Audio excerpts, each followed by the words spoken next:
आशा भरी नारी। ये TWR इंडिया की प्रस्तुति है। ट्रांसवर्ल्ड रेडियो के आशा भरी नारी कार्यक्रम में एक और बार आप सभी का स्वागत है। मैं हूं वानी और मेरे साथ यहाँ हैं शालिनी जी, और आज हम दोनों आपके होस्ट होंगे। हमें बेहद खुशी है कि आप फिर से हमारे साथ यहाँ हैं। आज हम एक और बहुत ज़्यादा दिलचस्प और महत्वपूर्ण विषय पर चर्चा करेंगे, जो जीवन में फलने फूलने या समृद्ध होने से संबंधित है। ये सुनने में तो बहुत ही दिलचस्प लगता है वानी, लेकिन शुरू करने से पहले हमें ये समझने की ज़रूरत है कि थ्राइव शब्द का अर्थ क्या है। हम अपनी रोज़ की बातचीत में अक्सर थ्राइव शब्द का इस्तेमाल करते हैं। उदाहरण के लिए आप कह सकते हैं कोई व्यवसाय तभी फल फूल सकता है जब वह अपने ग्राहकों को संतुष्ट करे। इस वाक्य में थ्राइव शब्द का अर्थ संपत्ति का अच्छा प्रबंधन है। फलने फूलने का अर्थ है बढ़ना, उन्नति करना, समृद्ध होना, खिलना, संपन्न होना, विकसित होना, चमकना, सफल होना।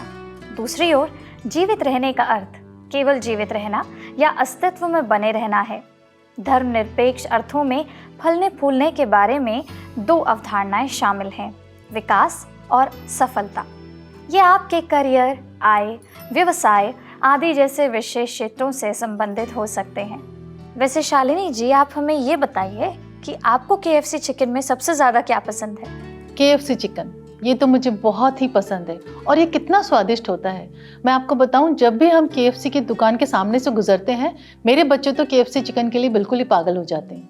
जी हाँ शालिनी जी, KFC है ही ऐसी चीज़, लेकिन मुझे भी यह बहुत ज़्यादा अच्छा लगता है। विकास और सफलता मुझे KFC के संस्थापक कर्नल हॉलैंड सैंडर्स की वास्तविक कहानी की याद दिलाती है। कहानी कुछ इस प्रकार है। सैंडर्स ने 7वीं कक्षा में पढ़ाई छोड़ दी थी। सैंडर्स ने अपने शुरुआती वर्षों में बहुत सारी नौकरियां कीं। वह स्टीम इंजन के स्टोकर थे। स्टोकर वह है जो भट्ठी में कोयला डालता है। उन्होंने एक बीमा विक्रेता और एक पेट्रोल स्टेशन संचालक के रूप में भी काम किया। फिर 40 साल की उम्र में उन्होंने केंटकी में सड़क किनारे अपने रेस्तरां से तला हुआ चिकन बेचना शुरू किया। यह ग्रेट डिप्रेशन, संसार में हुई आर्थिक गिरावट के दौरान था, जो 1929 से 1941 के बीच में हुआ था। यह हमारे समय की सबसे बड़ी और सबसे लंबी आर्थिक मंदी थी। इसी समय के दौरान सैंडर्स ने तले हुए चिकन की अपनी गुप्त विधि को आगे बढ़ाया। 1952 में यूटा में फ्रेंचाइजी खोली गई। जब उनका मूल रेस्तरां बंद हो गया तो वे पूरे देश में अपने तले हुए चिकन की फ्रेंचाइजी लेने लगे। कहा जाता है कि उनकी चिकन रेसिपी को 1009 बार नामंजूर किया गया। फिर आखिरकार इसे इसकी मंजूरी मिल गई और उनका कारोबार पूरे संसार में प्रसिद्ध हो गया। कंपनी को $2 मिलियन में बेच दिया गया था और उनका चेहरा आज भी पूरे संसार में हर KFC की दुकान का प्रतीक चिन्ह है। वाह, ये कितनी चुनौतीपूर्ण कहानी है। हमें खुद से ये सवाल पूछने की ज़रूरत है कि क्या हमने थोड़ी बार असफल होने के कारण सफल होने का प्रयास करना बंद कर दिया है? क्या हम असफलता को 1009 बार स्वीकार कर सकते हैं? ये कहानी वास्तव में हमें कई बार असफल होने के बावजूद आगे बढ़ने के लिए, कड़ी मेहनत करने के लिए प्रेरित करती है। जी हाँ शालिनी जी, आपने बिल्कुल ठीक कहा। जीवन में सबसे कठिन चीज़ों में से एक यह जानना है कि आपको कब चलते रहना है और आपको कब आगे बढ़ना है। तो फिर ये बताइए हमें कि हम कैसे जान सकते हैं कि हमें कब आगे बढ़ना है? देखिए शालिनी जी, ये प्रश्न बड़ा दिलचस्प है। दो खास बातें हैं, दृढ़ता और धैर्य। ये आपको सफलता या आपके लक्ष्य की ओर बढ़ने में सक्षम बनाते हैं। ऐसे क्षण आएंगे जब आपके मन में संदेह होगा कि क्या आप कुछ हासिल कर सकते हैं या नहीं। ये वही समय है जब आपको जो करना है या आप जो करना चाहते हैं उस पर टिके रहने की आपको ज़रूरत है। इसका मतलब यह नहीं है कि आप एक ही काम को बार बार करें और असफल हो जाएं। बस हार मानने वाले मत बनिए। जैसा कि हमने देखा, कर्नल हॉलैंड सैंडर्स की जीवनी इस बात को साबित करती है। कभी कभी आपको अपनी चाल को फिर से विचारने की और एक नई रणनीति का प्रयास करने की आवश्यकता होती है। लेकिन यहाँ पर खास सवाल ये है कि आप कब हार मान लेते हैं? शालिनी जी, मैं आपके सवाल का जवाब दूसरी कहानी से देना चाहूँगी। एक बार स्कॉटलैंड में ब्रूस नाम का एक राजा था। उन्होंने कई लड़ाइयाँ लड़ी लेकिन हार गए। इंग्लैंड के राजा ने स्कॉटलैंड की सेना पर हमला किया। राजा ब्रूस छठी बार लड़ाई हार गया। वह युद्ध से भाग गया और एक गुफा में छिप गया। गुफा में उसने देखा कि एक मकड़ी जाला बुनने की कोशिश कर रही है। मकड़ी 6 बार असफल रही। 7वें प्रयास में मकड़ी जाला बुनने में सफल हो गई। इसने राजा ब्रूस को एक नई आशा दी। उन्होंने अपनी सेना को एकत्र किया और अंग्रेजों के खिलाफ बहादुरी से लड़े। वह इस बार युद्ध में जीत हासिल करने के बाद अपने देश को पुनः प्राप्त करने में सफल हुए। ये कहानी हमें सिखाती है कि हमें असफलताओं से कभी नहीं डरना चाहिए। वास्तव में आप तब असफल होते हैं जब आप प्रयास करना बंद कर देते हैं। प्रयास करते रहें और आप सफल होंगे। मकड़ी ने उसे लगातार बने रहना और हार ना मानना सिखाया था। उम्मीद मत खोइए। इतना सब कहने के बाद हमें यह भी समझने की जरूरत है कि असफलता क्या है। असफलता फूलने फलने के विपरीत है। यह सफलता की कमी है या आवश्यक कार्यवाही को पूरा करने में असमर्थता। इस विषय पर जेम्स क्लियर का एक दिलचस्प लेख है। वह उन विषयों पर लिखते हैं जो आदतों, निर्णय लेने और निरंतर सुधार से संबंधित हैं। वह New York times best seller atomic habits के लेखक हैं। दुनिया भर में इसकी 15 मिलियन से ज़्यादा कॉपीज बिकी। जेम्स कहते हैं कि असफलता के 3 चरण होते हैं। वह कहते हैं कि चरण पहला रणनीति की विफलता है। इन्हें कैसे यानी कि हाउ गलतियों के रूप में वर्गीकृत किया जा सकता है। यह एक अच्छी योजना और स्पष्ट दृष्टि को लागू करने में असफलता है। दूसरा चरण यानी कि कार्यनीति की असफलता है। ये क्या यानी कि व्हाट गलतियां हैं। ये असफलताएं तब होती हैं जब आपकी कार्यनीति आपकी इच्छानुसार परिणाम नहीं देती है। क्या आप जानते हैं कि काम कैसे करना है, लेकिन फिर भी आपने उसे पूरा करने के लिए गलत तरीके का चुनाव किया है। तीसरा चरण दूरदर्शिता की विफलता है। इसको कहते हैं वाई या ये क्यों गलतियों के अंतर्गत आते हैं। ऐसा तब होता है जब आप अपने लिए एक स्पष्ट दिशा निर्धारित नहीं करते हैं या यह नहीं समझते हैं कि आप जो काम करते हैं उसे करते क्यों हैं। असफलता की कुछ वास्तविक उदाहरण दे सकते हैं? जी हाँ शालिनी जी, जेम्स क्लियर ने उदाहरण सहित इन बातों के बारे में और विस्तृत रूप से चर्चा की है।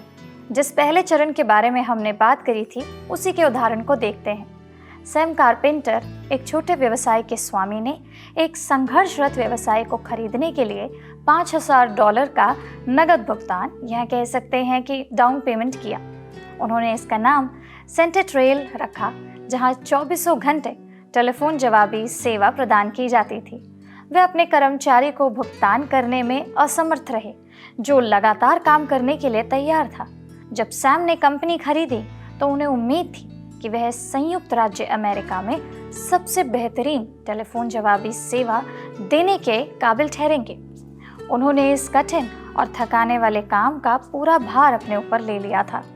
उन्होंने बाद में जिन लोगों को नियुक्त किया वे अक्षम थे और सभी ने वही किया जो उन्हें अच्छा लगा।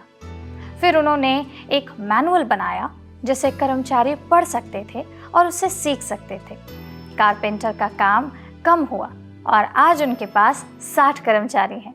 उनकी कंपनी का मुनाफा भी 40% तक पहुंच गया।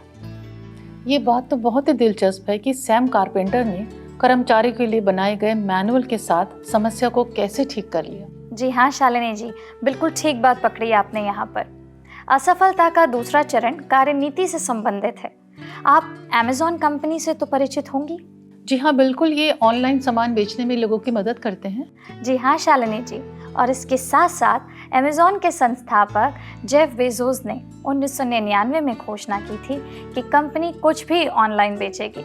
सॉफ्टवेयर इंजीनियर ने कहा, यह एक बहुत बड़ा और जोखिम भरा प्रयास था। इसे 3 महीनों में बनाया गया, इसका परीक्षण किया गया और शुरू किया गया था। लेकिन किसी कंपनी के शुरू करने के लिए 3 महीने का समय तो बहुत कम है। जी हाँ शालिनी जी, ये बिल्कुल ठीक बात है। देखिए, वास्तव में हुआ क्या इसके बारे में थोड़ा और जानते हैं।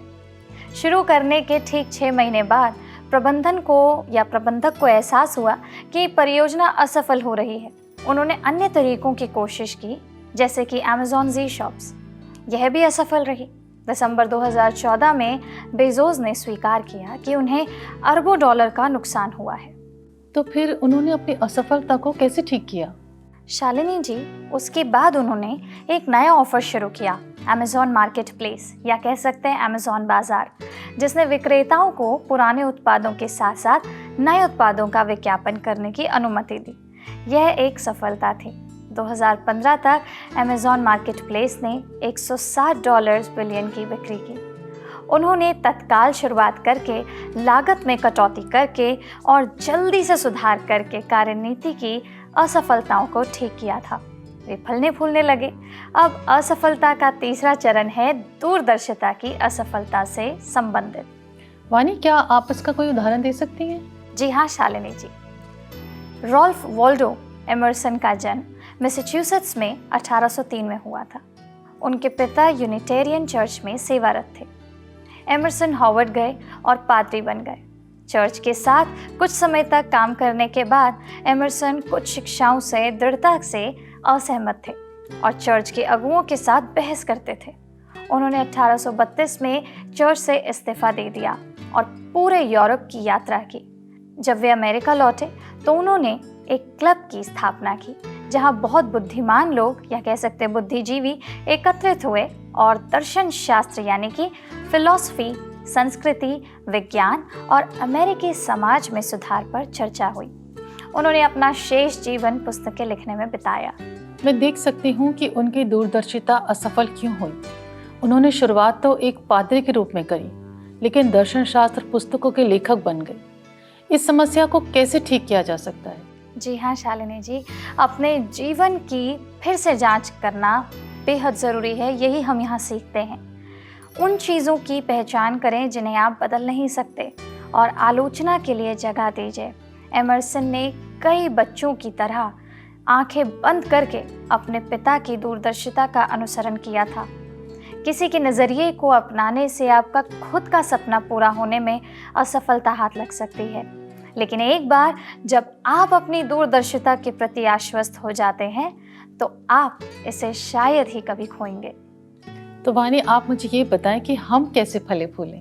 शालिनी जी, मुझे लगता है कि पहली बात यह है कि आपको एक सकारात्मक दृष्टिकोण, या कह सकते हैं पॉजिटिव आउटलुक रखने की बेहद ज़रूरत है।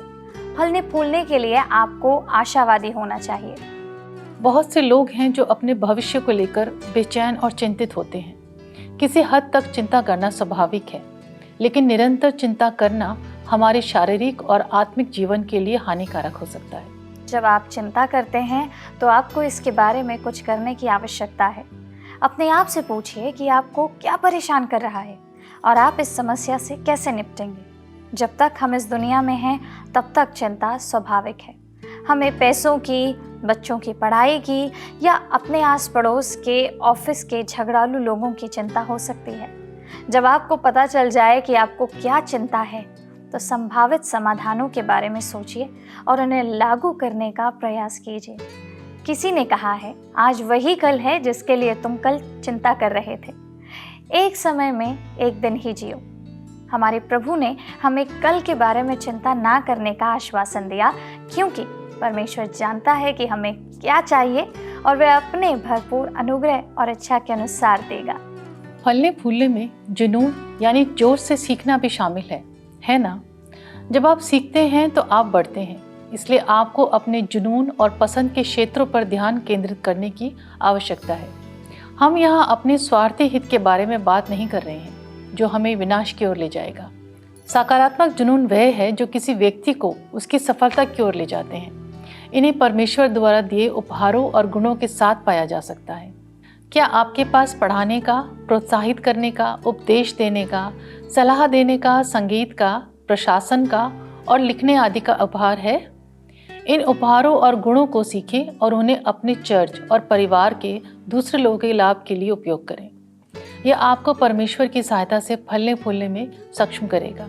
कभी कभी हम तस्वीर के तुरंत दिखने वाले केवल छोटे हिस्से को देखने के आदी होते हैं, ना कि एक बड़ी छवि को।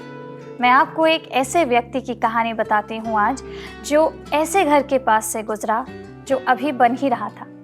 हर एक काम करने वाला लगन से अपना काम कर रहा था। वह आदमी एक मजदूर के पास गया और पूछा, तुम क्या कर रहे हो? मजदूर ने जवाब दिया, ईंटें ढो रहा हूँ। फिर वह दूसरे के पास पहुँचा और पूछा कि तुम क्या कर रहे हो? उसने उत्तर दिया, मैं ईंटें बिछा रहा हूँ और दीवार बना रहा हूँ। कई मजदूरों से पूछने के बाद वह आदमी आखिरी आदमी के पास गया और वही सवाल पूछा। उस मजदूर ने उत्तर दिया, मैं एक घर बना रहा हूँ। यह वह उत्तर था जिसका वह आदमी इंतज़ार कर रहा था। प्रत्येक काम करने वाला एक विशिष्ट कार्य को देखता था। उन्होंने कभी भी बड़ी तस्वीर को नहीं देखा। किसी कंपनी के फलने फूलने के लिए यह एक महत्वपूर्ण कारण है। कंपनी के आवेदकों से साक्षात्कार के दौरान पूछा जाता है, आप कंपनी की उन्नति में संपूर्ण रूप से कैसे योगदान दे सकते हैं। कंपनी प्रत्येक व्यक्ति की संपूर्ण तस्वीर पर पनपती है, चाहे वह सिर्फ एक टाइपिस्ट, टीम लीडर या प्रबंधक हो। वह क्या कर रहा है, इसके बजाय यह कुछ अधिक बड़े में विश्वास करने के बारे में है। फलने फूलने का एक और महत्वपूर्ण पहलू है किसी की सामाजिक क्षमता। सामाजिक क्षमता का इस बात से लेना देना है कि आप कंपनी और समाज में अन्य व्यक्तियों के साथ कैसे संबंध रखते हैं। हमारे अलग अलग व्यक्तित्व हैं। कुछ सबसे मिलने जुलने वाले होते हैं और अन्य अकेले रहने वाले होते हैं। यह लोगों के एक विशेष समूह के लिए आपके अपनेपन से आता है। इस समूह में आपके मित्र और परिवार शामिल हो सकते हैं। लोगों का एक अच्छा समूह आपको समर्थन और विश्वास प्रदान करता है। यह आप में परमेश्वर और उसके वचन के साथ एक उद्देश्य और जुड़ाव को बढ़ावा देते हैं। इससे आपका विकास होता है, आप बढ़ते हैं। दूसरी बात जो दिमाग में आती है वह है अनुकूलता। जी हाँ, अनुकूलता सुधार करने, प्रतिक्रिया देने और समस्याओं को हल करने की क्षमता है। फलने फूलने के लिए व्यक्ति को हालात के अनुसार ढालने वाला और अनुकूल होना चाहिए। मैंने अखबारों और इंटरनेट पर कुछ विज्ञापन देखे हैं। विज्ञापनों में नौकरी की मांगे और काम करने का समय दिए जाते हैं, लेकिन विज्ञापन इस बात पर भी जोर देता है कि आवेदक को अनुकूल और लचीला होना चाहिए।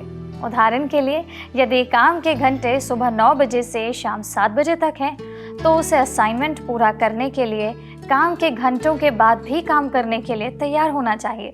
यदि उसने दिन की नौकरी के लिए आवेदन किया है, तो कंपनी उसकी आवश्यकता के अनुसार व्यक्ति को रात में काम करने के लिए भी कह सकती है। यदि व्यक्ति अनुकूल है तो वह फलेगा फूलेगा, पर इसमें असफल होने पर उसे पदोन्नति तो क्या, नौकरी भी नहीं मिल सकती। याद रखिए कि घर पर या काम पर हमें फूलने फलने के लिए अनुकूल होना चाहिए।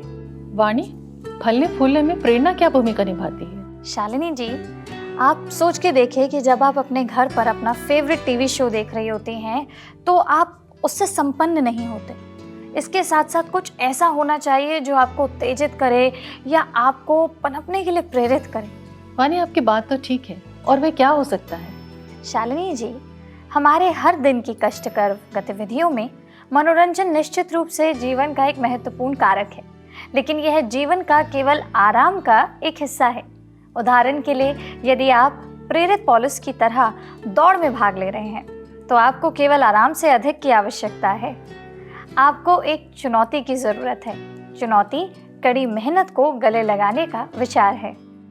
उदाहरण के लिए, आप अपनी दैनिक सैर कर रहे हैं। एक चौराहे पर आप एक अच्छी सड़क और एक उबड़ खाबड़ सड़क पर आते हैं। आप कौन सी सड़क से जाना चुनेंगे? ज़्यादातर लोग अच्छी सड़क को चुनेंगे। यह मानव स्वभाव है, आसान तरीका अपनाना। चुनौती आपको सौंपी गई नौकरी की कड़ी मेहनत, परीक्षणों और कष्टों को लेने से संबंधित है। आपको ऐसी गतिविधियां चुननी होंगी जो आसान ना हो। उन चीज़ों की सराहना करें जो दुर्लभ हैं और आपको हैरान कर सकती हैं। ये ऐसी चीज़ें हैं जो आपको जीवन में आगे बढ़ने में मदद करेंगी। यदि आपने अभी तक नहीं पढ़ा है, तो आपको एक अमेरिकी मनोचिकित्सक और इस पुस्तक के सबसे अधिक बिकने वाले लेखक स्कॉट पेक द्वारा लिखित द रोड लेस ट्रैवल नामक पुस्तक अवश्य पढ़नी चाहिए। उनका कहना है कि इस पुस्तक में दिए गए विचार उन दिन प्रतिदिन की क्लिनिक यानी कि नैदानिक कार्य से संबंधित है। उनका काम अनुशासन, प्रेम, विकास और धर्म और अनुग्रह जैसे महत्वपूर्ण मुद्दों से संबंधित है। उन्होंने जिन चीज़ों का उल्लेख किया उनमें से एक है, एक बार जब हम वास्तव में इसे समझ लेते हैं और स्वीकार कर लेते हैं तब जीवन कठिन नहीं रह जाता, क्योंकि एक बार इसे स्वीकार कर लेने के बाद यह तथ्य कि जीवन कठिन है कोई मायने नहीं रखता। वाह, मुझे ये पसंद है। जीवन स्थिर नहीं है, यह एक यात्रा है। यह बिना लक्ष्य की गतिविधि नहीं है। यदि यह बिना लक्ष्य से किया जाता है तो अवश्य ही आप लड़खड़ाएंगे और असफल होंगे। आप उस लक्ष्य की ओर बढ़ रहे हैं जो कि मसीह है। प्रेरित पौलुस हमें यही बताता है। जब आप लक्ष्य की ओर बढ़ते हैं तो यात्रा के लिए आप ऐसी परिस्थितियां बनाते हैं जो यात्रा के लिए अनुकूल हैं। इस यात्रा में विकास और प्रदर्शन शामिल है। मेरे मन में उठने वाले कुछ प्रश्नों में से मैं आपके साथ आज एक साझा करूंगी। शायद ये हमें मूल्यांकन करने में सक्षम करे कि हम फल फूल रहे हैं या नहीं। आप अपने आप से पूछिए, क्या मेरे जीवन में कोई असंतुलन है? मेरा विवाह और पारिवारिक जीवन कितना स्वस्थ है? मेरा धार्मिक जीवन कितना स्वस्थ है? क्या मैं शारीरिक रूप से स्वस्थ हूँ? मैं अपने जीवन के हर क्षेत्र में परमेश्वर पर बेहतर तरीके से भरोसा कैसे कर सकती हूँ? वास्तव में ये प्रश्न हमें सोचने के लिए बाध्य करेंगे। आप इनमें और जोड़ सकते हैं। अब हमारे आज के कार्यक्रम का समय समाप्त होने वाला है, लेकिन उससे पहले आइए किसी ऐसे व्यक्ति का एक बड़ा उदाहरण देखें जिसने फलने फूलने का प्रयास किया। और प्रेरित पौलुस से बढ़कर हमारे पास और क्या उदाहरण हो सकता है। कुलुस्सियों 3:1-14 में पौलुस हमें 4 महत्वपूर्ण बातें बताते हैं। यीशु पर अपना ध्यान लगाए रहो जो हमारा लक्ष्य है। व्यभिचार, अशुद्धता, दुष्कामना, बुरी लालसा जैसे ध्यान भटकाने वाले अंगों को मार डालो। जब मैं परमेश्वर के अनुग्रह को समझूंगा तब मैं फलूंगा फूलूंगा। जब मैं धार्मिक गुणों को धारण करूंगा तब मैं उन्नति करूंगा। इस अद्भुत ज्ञान को साझा करने के लिए और इस महत्वपूर्ण कार्यक्रम को सुनने के लिए आप सबका फिर से धन्यवाद। हमें यकीन है कि आपने इसका आनंद लिया है और इससे बहुत कुछ सीखा है। परमेश्वर आपको उनकी कृपा और शक्ति के द्वारा बढ़ने में मदद करे। आइए हम प्रार्थना करें।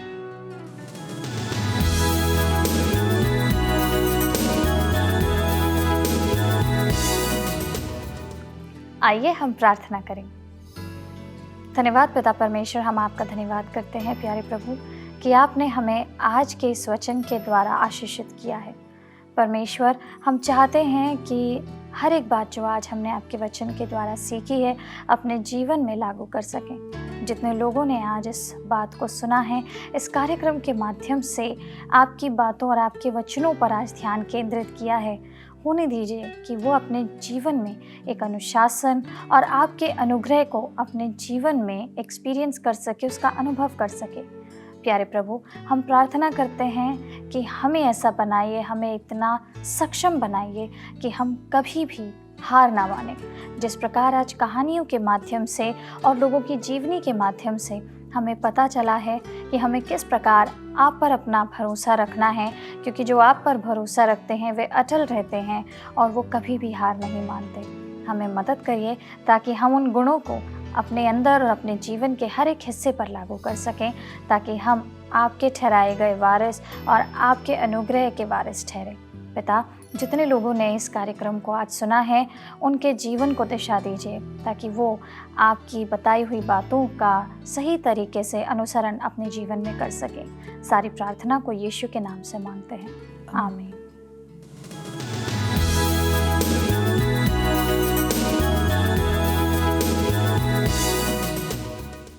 अगर आपको आज का कार्यक्रम पसंद आया हो तो स्क्रीन पर आ रहे नंबर पर हमें मिस कॉल ज़रूर दीजिएगा। जल्द ही फिर मिलेंगे, तब तक प्रभु आपको आशीषित करे।